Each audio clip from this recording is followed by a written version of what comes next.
ẹ̀rọ aago tí ẹ lè pè mí sí tí a bá ní ìbéèrè lórí gbogbo àwọn ìyànnàná ọ̀rọ̀ àti àwọn atótónu wa tá a ti ń sọ láti ìgbà yìí wá.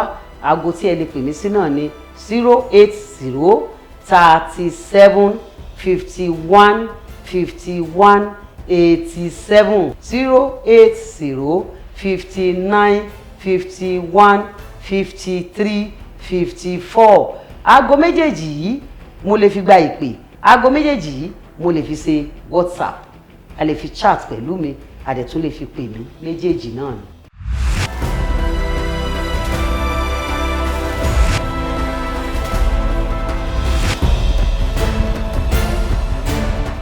Làǹkàrà lé ẹ̀ka àbọ̀ làǹkàrà oko ẹ̀lẹ́bẹ̀ wọn làǹkẹ́nita òrírí ẹ̀yin olùfẹ́ wa nílé ẹ̀ka àbọ̀ sórí ètò ìdílé aláyọ̀ lọ́jọ́ tí ò ní. Nítorí pé lórí ètò náà ni a ti máa ń kọ́ wa ní àwọn ìdánilẹ́kọ̀ọ́ tó perégedé dáadáa nípa àwọn ọ̀nà tí a lè gbà láti bí ọmọ. Òun náà ni dókítà wa máa ń wà ní ìkàlẹ̀ fún wa ní gbogbo ìgbà láti kọ́ wa ní ẹ̀kọ́ ká lè ní ìdílé aláyọ̀ ká sì lè ṣe kíni ká gbọmọ tiwa náà jó. Tèmítayọ̀ Àmọ̀nà Bọ́ládélé ní jẹ́ dókítà wa sì wà ní ìkàlẹ̀, orúkọ wọn ni mí ní dárúkọ wọn nítorí pé ẹnu oníkan náà ni àti ń dọ́kàn.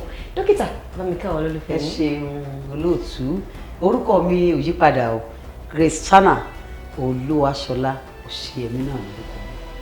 Gẹ́gẹ́ bí ẹ ti gbórúkọ wọn dárúkọ wọn fún yín, àkòrí ọ̀rọ̀ wa lójó tò náà ni pé ọ̀nà tí a lè gbégbà láti yan irú ọmọ tí a fẹ́ bí, èyí tí lédè Gẹ̀ẹ́sì ń pè ní gender selection. Dókítà ó ti dọ̀wọ́ yín lónìí. Ẹ ṣeun olóòtú, ṣe mọ̀ pé àsọtì ọ̀rọ̀ níjọ́mọ̀ àwọn ẹgbẹ́ náà ibi tá a ti ń bọ̀rọ̀ bọ̀ tẹ́lẹ̀ ní àwọn àsọtì ọ̀rọ̀ wa ni bí wàhálà ìrúkèrúdò ṣe ń wà nínú ìgbéyàwó nítorí àìbí ọmọ ọkùnrin. Nítorí ilẹ̀ adúláwọ̀ a gbàgbọ́ wípé ọmọkùnrin ó ṣe pàtàkì ju ọmọbìnrin lọ. Èmi ò sí nídìí ọ̀rọ̀ àríyànjiyàn lórí eléyìí lónìí, ṣùgbọ́n èmi kàn fẹ́ tanná sí ìsàlẹ̀ ìkòkò sí ọ̀rọ̀ bá a ṣe lè tàbá wá jẹ́ ọ̀kan nínú ìdílé tó ń bọ́kùnrin. Ní ọ̀sẹ̀ tó kọjá ní ètò tá a ṣe sẹ́yìn tí ó bá ní àwọn èèyàn tí ò wo ètò tá a ṣe sẹ́yìn, ohun tí mo fẹ́ kàn mọ̀ ni wípé a lè bí obìnrin kọ́ ló ní àìlè bí ọmọbìnrin nínú ìgbéyàwó, bí ọmọkùnrin nínú ìgbéyàwó. A dẹ̀ sáré yànnàná ẹ̀ rí ètò tó kọjá wípé kì í ṣe àwa gangan là ń ṣokùnfà bíbí ọmọkùnrin, wípé àwọn ọkọ wa àpò ẹpọ̀n tí wọ́n ń gbé kiri yìí nínú ẹ̀ ní sperm Y àti sperm X ló wà. Torí tá a bá ní ká kàn mọ́ gégi lórí ká mọ́ sọ̀rọ̀ kékeré lórí ètò tí a ti ń bá bọ̀ tẹ́lẹ̀ kò ní yé àwọn èèyàn tí ò bá wa wò rárá. Nítorí bẹ́ẹ̀ àpò ẹpọ̀n àwọn ọkùnrin ibẹ̀ ní sperm Y àti sperm X wà. X ní ọmọ obìnrin, sperm Y ní ọmọ ọkùnrin, ẹyin tí àwa dẹ̀ ní lára X ní X. Now tí ọkùnrin bá release per ejaculation òbítíbitì mílíọ̀nù ní àtọ̀ tí ó jáde lọ́mọkùnrin lọ́mọbìnrin, that's X and Y. Àwọn ò sì ní ibì kankan tí a ti mú ní ẹyin X tàbí ẹyin Y. X ta níyẹn ó dàbí ilẹ̀ẹ́lẹ̀ tá a fẹ́ gbé sùn gangan sí, tá a fẹ́ gbé water yam sí, tá a fẹ́ gbé cocoyam sí. Ilẹ̀ kò ní agbára láti change èbù tá a bá gbé ńlá ká àwọn ọkọ wa àwọn ló ní sperm Y àti sperm X. Tí ọ̀sẹ̀ tó kọjá ní ètò tó kọjá a sọ̀rọ̀ lórí wípé tí a bá dẹ̀ fẹ́ fi ètò àti ní ọmọkùnrin tá a bá fẹ́ ṣe lọ́wọ́ ara wa nílé láì lọ sílé ìwòsàn, a jẹ́ kó yé wa wípé tí ọkùnrin bá release sperm bu àbáyé, àwọn àtọ̀ ọmọkùnrin ó máa ń rìn ní jẹ̀lẹ́ńkẹ́, àwọn máa ń ṣe slow and steady. Àmọ́ àtọ̀ ọmọbìnrin fast and furious ní eré gélé ni wọ́n máa bá lọ píò, ṣùgbọ́n wọ́n máa ń ẹ̀mí wọn ń gùn o. Àtòrí ọjọ́ díẹ̀ wọ́n ti kú, ṣùgbọ́n bí ọjọ́ 4 àtọkùnrin sì wà láàyè. Ó wá túmọ̀ sí pé àsìkò tí ọmọbìnrin bá rí nǹkan oṣù lónìí ní la mọ̀ sí day 1, ọjọ́ tí nǹkan oṣù jáde lára obìnrin la mọ̀ sí day 1. Day 1 yẹn la bẹ̀rẹ̀ sí ní kà níbi kàlẹ́ndà pé day 1, day 2 títí dé day 14. Day 14 gangan ni ẹyin ti ṣètò ara rẹ̀ sílẹ̀ tó ti rẹ́dì láti lè máa dúró de àtọ̀ pé kó wá darapọ̀ mọ́. So tá a bá wá ní ìbálòpọ̀ ní day 10, ó túmọ̀ sí pé ó sì kù ọjọ́ 4 fún ẹyin láti fọ́. Nípasẹ̀ bẹ́ẹ̀ èyí tó ń sáré fast and furious ọmọbìnrin yẹn á kàn waste land torí kò lè rí egg tó máa darapọ̀, ṣùgbọ́n ọmọkùnrin tó ń slow ó máa lọ darapọ̀ ní day 14 á wá kú sí déédéé. ìyẹn la sọ ní ètò tó kọjá. Lónìí àwa fẹ́ sọ nípa nǹkan tá à ń pè ní gender selection. Gender selection ni gender ni àbùdá ìtajẹ́ bóyá ọkùnrin ni wá tàbí ọmọbìnrin ni wá.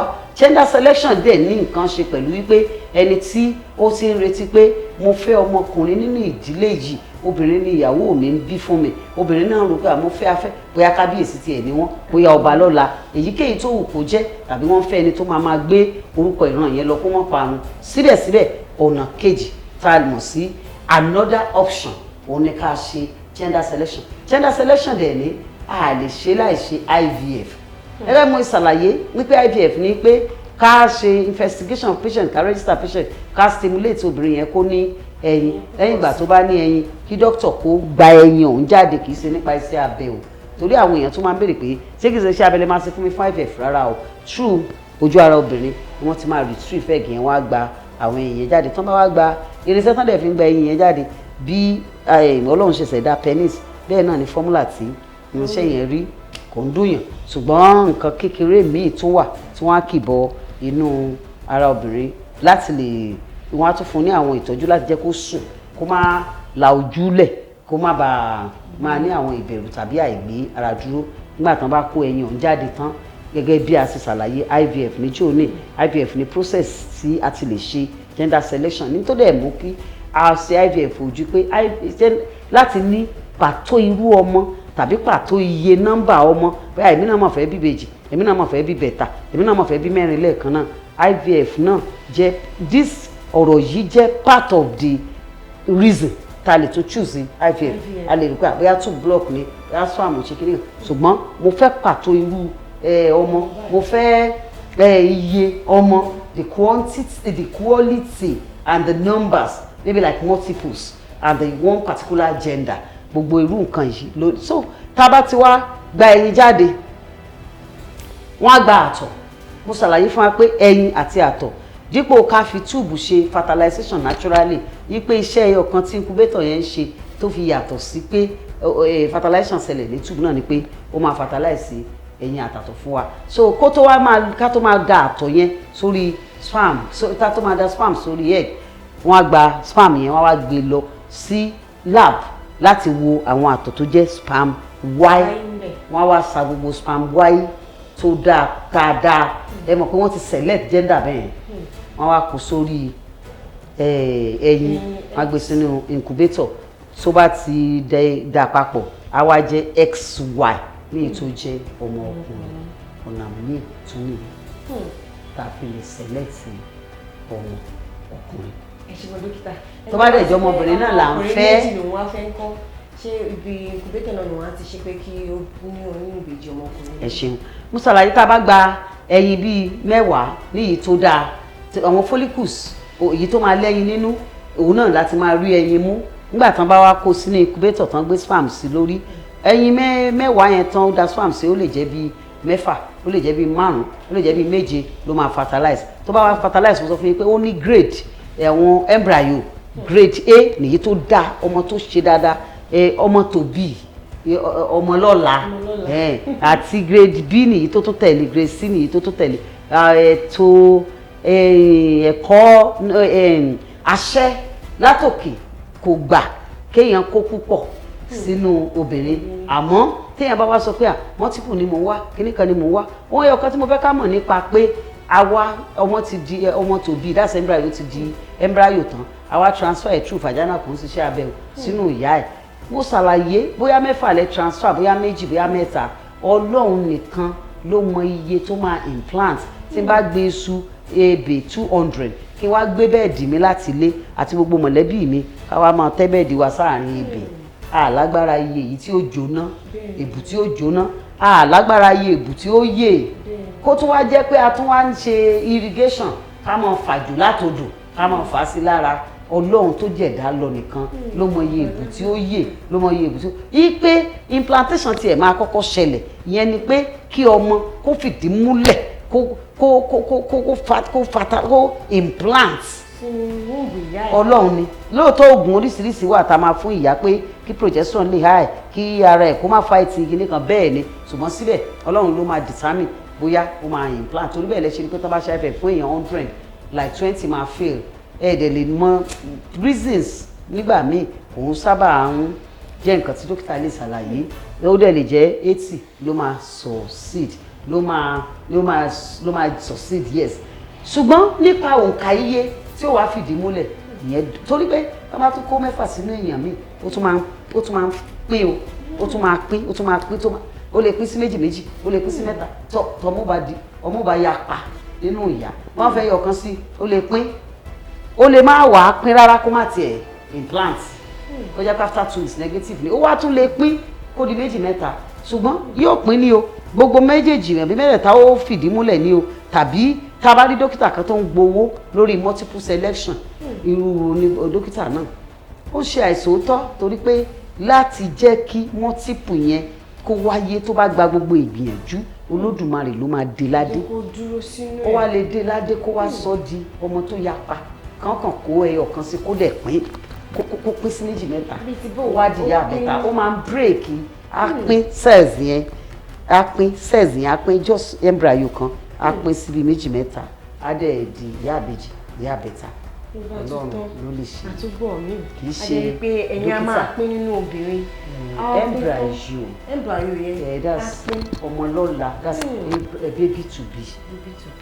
àwọn akẹ́yàdé pé obìnrin bíbẹ̀ rìn bẹ́tà ìbí. bẹ́ẹ̀ni Ọlọ́run ni lóòótọ́ gbogbo ìgbìyànjú oògùn lèèyàn mọ̀ ṣe náà pé ó yá o ọmọ yìí kó implant o ó yá o kó má bọ́ o ó yá o kí result jẹ́ positive yes but to plan it is good pé wọ́n ṣe result test ó ṣe positive then wọ́n wá lọ ṣe scan lẹ́yìn 16 weeks 20 weeks kìíní kan wọ́n á ní mẹ́rin ni mẹ́ta ni méjì ni kì í dókítà kọ́ ló ṣe yẹn. ọwọ́ Ọlọ́run náà ni. bẹ́ẹ̀ni ṣùgbọ́n IVF máa ń sábà mú multiple gestation wá ó máa ń sábà mú ọmọ tó ju ìkan méjì mẹ́ta ó sọ wọ́n gógó kí IVF tó mú ọmọ kan jáde. ṣe wá rí wípé ìrètí ti wà fún gbogbo èyí ìyá ọlọ́mọ tó dé wípé ẹ ti ń wojú Ọlọ́run fún ọmọ rere àti ẹ̀yin ọkùnrin tó yẹ pé ẹ̀yin ọmọkùnrin ẹ̀yin ọkùnrin tí ẹ̀yin ọmọkùnrin nínú ìdílé yìí àti ẹ̀yin ìyá obìnrin náà tó yẹ pé ẹ ti bí obìnrin ti dìdílé ṣùgbọ́n tí wọ́n ọmọkùnrin ó ti rọrùn dáadáa a sì ní láti lọ yá ọmọ ọlọ́mọ nítorí pé ẹ̀yin títí wa náà àti àtọ̀ ọkọ wa ló máa fi ṣe IVF náà ni dókítà ti ṣàlàyé fún wa lónìí rọrùn ẹwà kórìíre bí mo ti kú yín síwájú sí wípé ọlẹ ọmọ náà tó sọnù yín kò ní kú Tèmítáyọ̀ ọmọ Abọ́ládé mi ń jẹ́ ẹ̀sì ti gbọ́ láti ẹnu dókítà Òsìyẹmí dókítà bá fẹ́ pè yín kan ọ̀nà ọlọ́lẹ́gbà láti pè yín láti kọ́ sí.